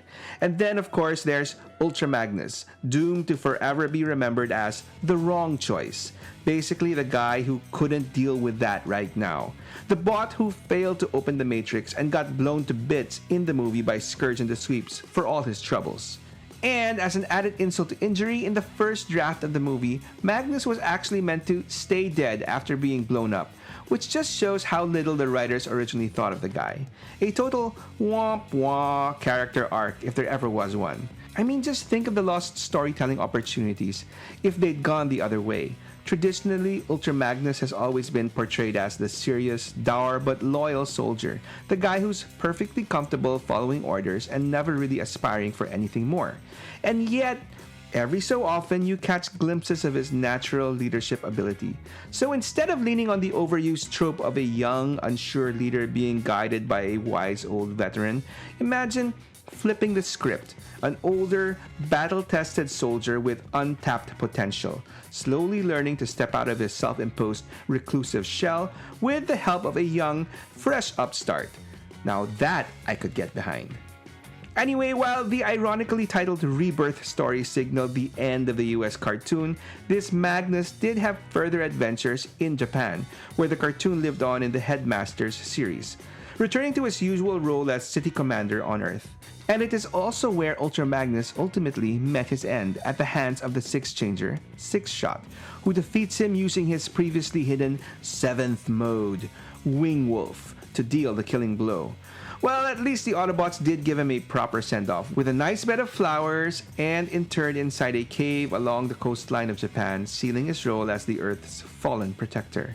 Animation world aside, Ultra Magnus also did get a chance to shine a little more in the comics. Well, not in the US, that is, where he was basically featured in the comic adaptation of the '86 movie, and where he was notably dispatched in a more graphic way, literally ripped apart by the sweeps, which would explain why his body parts were scattered all over Junkion. Anyway, to get a proper version of Ultra Magnus, you would have to look across the proverbial pond to the UK, where in their comics, Ultra Magnus was introduced as a specially crafted Autobot warrior, designed by Cybertron's elders to inspire hope and strength in the darkest days of the war. His first major mission was supposed to be the ominously titled Operation Volcano, where he was assigned to back up the Wreckers in taking down a Decepticon group labeled as the 10 Deadliest Killers. You know, Kickback, Bombshell, Shrapnel, Dirge, Thrust, Ramjet, Blitzwing, Astrotrain, Octane, and some dude named Macabre. Hey, it was the 80s, there weren't that many characters to go around. And to be fair, that invented character, Macabre, ended up actually killing the Wreckers leader Impactor, so at least he lived up to the name. Sorry, I got sidetracked there. So, right before Operation Volcano is a go, Ultra Magnus is pulled away on an emergency mission sent to Earth to investigate the sudden extinguishing of the Matrix flame, which basically meant something bad happened to the Matrix bearer, Optimus Prime. Dun dun dun. Anyway, long story short, Prime is actually displaced in time due to the arrival of the time-traveling menace, Galvatron. And it's this personal rivalry with Galvatron that pretty much defines Ultra Magnus' story in the UK comics, showcasing what should have been the result of the Great Leadership reboot in the 1986 movie, in my opinion. That being said, I think some people would consider calling this a rivalry to be a little too generous to Ultra Magnus, as despite his maximum effort, in pretty much every encounter, Galvatron basically whooped Magnus's ass. But hey, at least he didn't die. And I believe that the powerful Magnus actually playing the role of the proverbial underdog who got knocked down but got up again and could do this all day made him more endearing to the fans. His unyielding willingness to go toe-to-toe with Galvatron over and over, even when it breaks him, makes him one of the most tragic but heroic figures in the Marvel UK era. But don't worry, kiddies, years later, in the final issue of the IDW series Regeneration 1, which is meant to be the continuation of the Marvel story, Ultra Magnus finally defeats Galvatron. Ooh, check out that flying eyeball. Literally crushing the dude's head with his bare hands. So, good job, Magnus. Anyway, not counting that little leap into the future, Ultra Magnus' next significant comics appearance would be in the pages of Dreamwave. And granted, the Dreamwave universe didn't last very long due to the company abruptly closing shop and losing the Transformers license, and for the most part, their Magnus wasn't much of a departure character-wise from what we were already accustomed to. I do believe that Dreamwave deserves credit for being the first to depict Ultra Magnus just like his original toy, i.e. a white version of Optimus Prime encased in battle armor, strongly hinting at a brotherly connection between Prime and Magnus, or at the very least a shared origin, a popular speculation with fans that has taken a life of its own. So, back in the 86 movie, way back in the early planning stages, concept art was drawn up by Filipino artist Floro Derry for a character that would eventually become Ultra Magnus. Yeah, pretty wild, huh?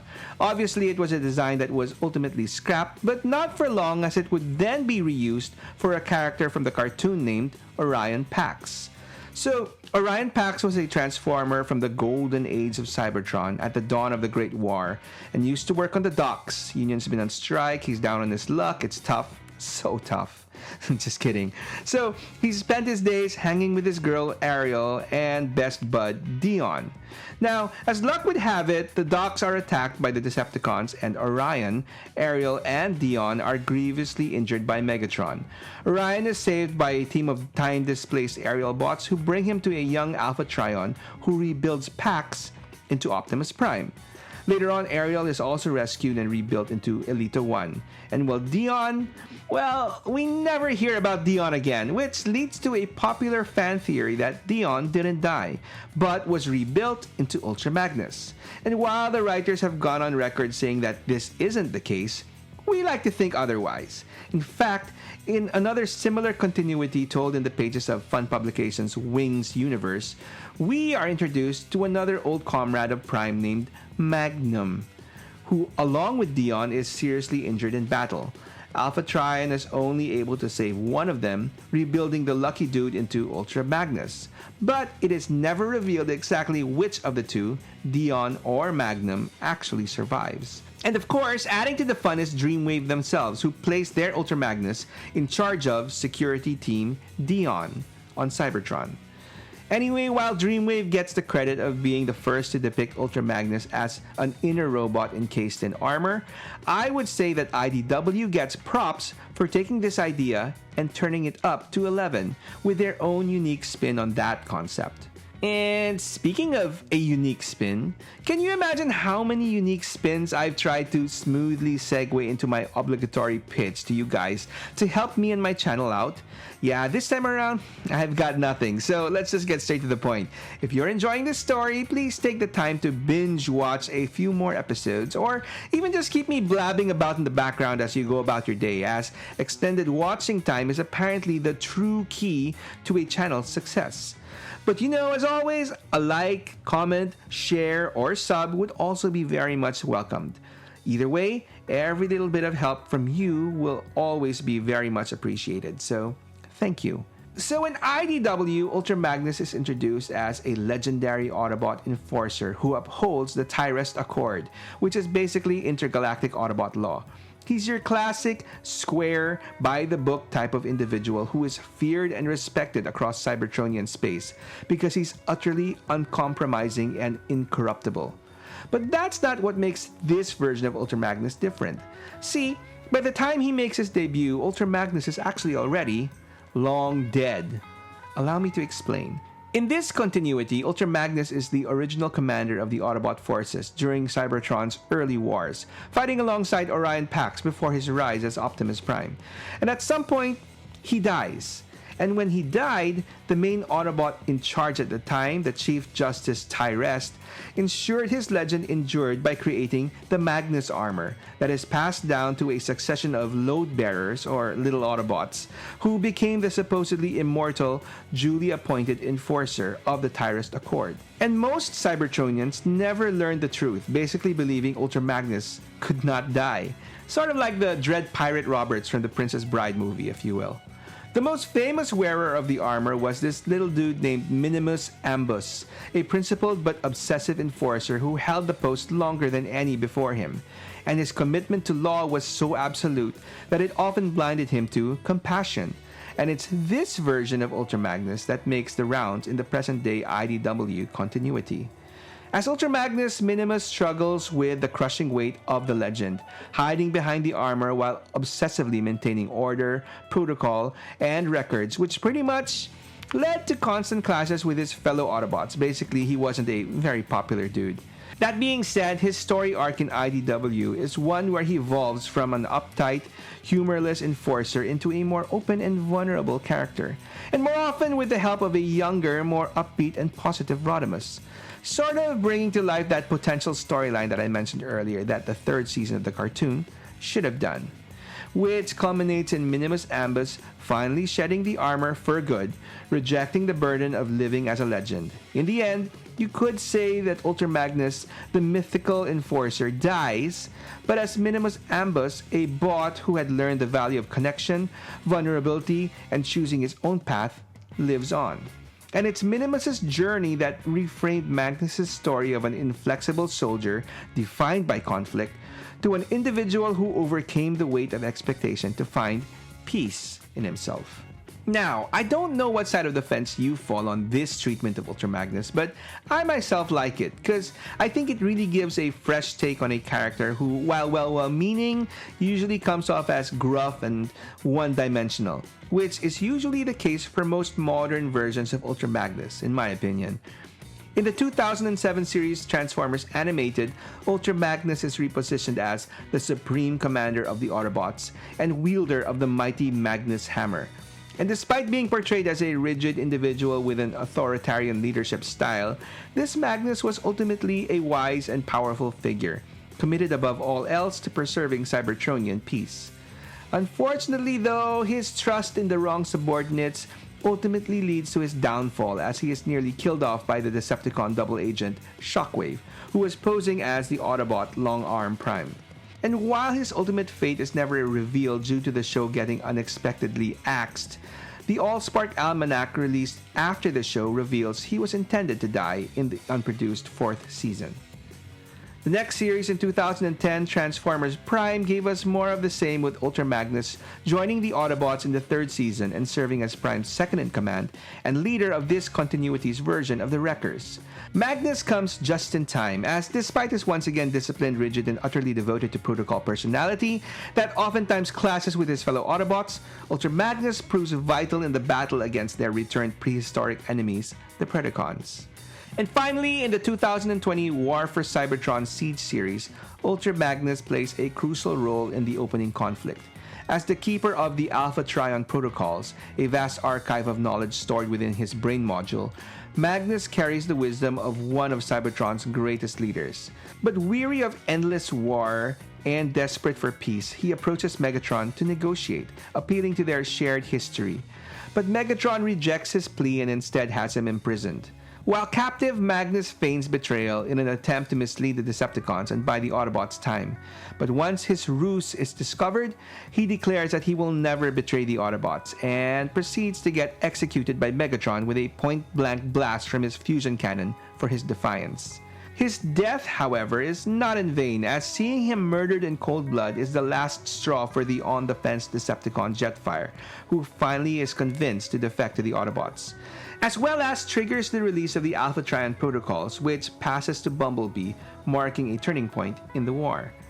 Now, while these modern iterations of Ultra Magnus often take visual departures from the original G1 version, at their core they tend to circle back to the same defining trait: unwavering loyalty to the Autobot cause. Whether portrayed as a rigid commander, a reluctant soldier, or a tragic figure, Magnus is always cast as the dependable backbone of the Autobots, for better or worse.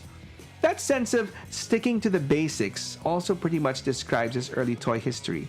For years, a good number of Ultra Magnus toys were mostly just basic white repaints of Optimus Prime molds, a callback to his original G1 toy, most notably starting off with the Classics version released in 2007. Classics Ultra Magnus was sold in a 2-pack with the Decepticon Skywarp, and while Classics Skywarp was very attractive to many collectors, for the most part the duo was largely ignored in the toy aisles. I mean, that classic Optimus Prime mold was really great on its own, but painting it white and calling it Ultra Magnus just wouldn't cut it for me. Then, out of nowhere, came a game changer from an obscure third-party company called Fans Project, with their City Commander armor kit, which was basically the Magnus armor that white Optimus Prime was missing, giving you a true Classics Ultra Magnus. And all of a sudden, all those unwanted 2-packs went flying off the shelves and straight to eBay, where secondary market prices skyrocketed. For the longest time, I just had to settle for an evil black version of this set, which I still have to this day. It may seem rather outdated, but still holds some historical value as the single item that pretty much blew open the door on the whole third-party Transformers scene. Anyway, that being said, we got our first modern armored up Ultra Magnus toy in a rather unspectacular fashion, with the Titanium Series version also released that year. I myself never handled this guy, but the entire line was pretty much given a cold shoulder by the fandom for their clunky and awkward looking designs. And speaking of awkward designs, Ultra Mammoth, anyone? Yeah, I know this is supposed to be a different character, but he being a repaint of Big Convoy is an obvious homage to Magnus. Plus, I just love that name. But back to Magnus. After a few more white Prime repaints, we finally got our first decent, scratch that, awesome Ultra Magnus in 2015 as part of the Combiner Wars line, which thankfully wasn't a combiner. Instead, this was a pretty faithful plastic rendition of the IDW Magnus, which meant that he came with a cool little surprise inside. Nope, not a white Optimus Prime, but an even smaller Minimus Ambus. Definitely a cool toy based on a very unique take of Ultra Magnus. And speaking of unique takes, the aforementioned animated Prime and Siege Ultra Magnus also got their plastic representation as well. First up, Leader Class Animated Ultra Magnus, released in 2008, a time when Leader Class actually referred to the size of the toy. Like, this guy was big and carried a big hammer, and transformed into a very imposing 8-wheeled heavy expanded mobility tactical truck with deployable weapons. And was also re-released, repainted in Roadbuster orange and green deco. If that's your thing. Anyway, Transformers Prime's Ultra Magnus was a decently sized Voyager toy, which was okay. But after that awesome animated giant, this guy felt a little underwhelming, kind of too slim for Magnus for me. Still, it was cooler than the Deluxe Ultra Magnus that we also got, which was basically a repaint or retool of Fall of Cybertron Optimus Prime, so ho-hum. But onto more exciting things. Leader Class Siege Ultra Magnus was released in 2019, during a time where Leader Class referred more to parts count and detailing rather than size. So yeah, while this guy seemed to be more on the smaller side as far as Ultra Magnus toys go, it made up for that with not only his very intricate detailing and grimy deco, but for being the first modern Ultra Magnus toy since the original to feature an internal white Optimus Prime that could be encased in battle armor. Of course, given that the Siege series was set on Cybertron, this dude transformed into a pre-Earth mode, which in itself looked pretty cool. But for those looking for a more earthy version, Hasbro gave that to us in 2021 with Kingdom Ultra Magnus, an extremely retooled, cleaner version of the Siege toy, which was okay, I guess. I don't know. I found it to be a rather forced and awkward retool that I had no problem eventually replacing with the Studio Series 86 Commander class Ultra Magnus, released in 2023. Now that's more I like it. Sure, he no longer had that inner white prime feature, but that's completely fine. As for a trade-off, we got a much better looking, appropriately sized G1 Magnus based directly on his OG movie appearance. That may look a little wide when viewed straight on, but whatever. Best chug version of Ultra Magnus out there. Which leaves us with the masterpiece story of Ultra Magnus, which started off as you would expect, with a white redeco of MP01 Masterpiece Convoy released in 2005. We would have to wait all the way up to 2014 for a proper Masterpiece Ultra Magnus in MP22, who was also eventually released in the original Diaclone toy colors as a new character a couple years later, Delta Magnus, and who was given some chug representation as well with a recolored Kingdom Ultra Magnus. Actually, that toy was released as Shattered Glass Ultra Magnus, basically an alternate dimension evil Ultra Magnus. But back to MP22, who is one hell of a chunky bot that, despite being over a decade old and featuring an immensely huge butt flap, still holds up to this day in my opinion. I mean, he's currently my Masterpiece Magnus in my collection, despite attempts from third-party companies to unseat him, with offerings ranging from the rather meh-looking KFC's Citizen stack to the very much improved but seemingly over-engineered Commander stack by X-Transbots, both of which get their names from the late actor Robert Stack of Unsolved Mysteries fame, but more importantly, who was the voice of Ultra Magnus in the '86 movie. Anyway, these two third-party Magnuses, or is that Magni, along with the official MP22, basically look the way they do, fairly decent masterpiece versions of Ultra Magnus, because they went the same route of doing away with the inner white prime and just focusing on giving us a sound, armored-up Ultra Magnus that transformed into his carrier transport, basically giving us a faux white cab that just folded up into his torso in robot mode. I mean, if there's one thing the OG toy all the way up to Kingdom Ultra Magnus proved, there is no way you could actually make a fully articulated and properly proportioned Ultra Magnus toy with an equally proportioned and articulated white prime inside, right? Well, along came the third-party company Fantastic Model, who said, "Hold my beer," as they gave us their masterpiece version of Ultra Magnus called Marg, which does have a white truck that does transform into a fully articulated white prime, and a trailer that breaks up into armor pieces to give us a very proportional armored up Magnus. What sort of transformational wizardry is this? Oh, one more thing. Now, this news will most likely be dated at the time you're watching this, but as I'm writing this video, this was teased. I wonder how long we'll have to wait before we get our hands on this missing link Ultra Magnus goodness. But enough of future talk, and back to Marg, who, crazy engineering aside, I guess proved naysayers wrong. I mean, jury is still out if transforming this guy will drive me nuts, as his rather hefty price tag has so far kept him from my collection. That being said though, I think that it's safe to say that my MP22 days are numbered.